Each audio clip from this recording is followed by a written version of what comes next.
Multi colour ছিল, pink colour, একটু red, একটু বেজ, এরকম অনেক করে কালার ছিল। তো সেই রকম কালার মিক্স করে আমি এক এক করে যেমন যেমন ছিল আমি ছবি দেখে বারবার করছিলাম।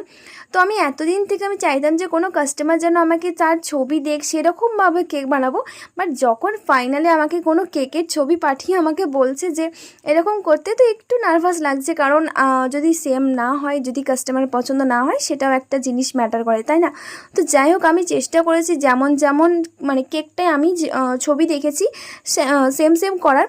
তো তোমাদের কাজ হচ্ছে আমি কেকটার ওভারঅল ফিনিশ করার পরে তোমাদেরকে বলতে হবে যে আমি যে কেকের ছবিটা দেখিয়েছি তার সঙ্গে কি আমার কেকের সেম হয়েছে, আমি কি সেম করতে পেরেছি কি পারিনি। যদি পেরে থাকি সেটাও জানাবেন, যদি না পেরে থাকি সেটাও জানাবেন, কারণ আমি তো অবশ্যই আমার 100% দিয়ে চেষ্টা করেছি যে করার কেকটা সেম সেম। যাই হোক, তোমরা কমেন্টে অবশ্যই জানাবে যে কেকটা কেমন হয়েছে এবং কাস্টমার কি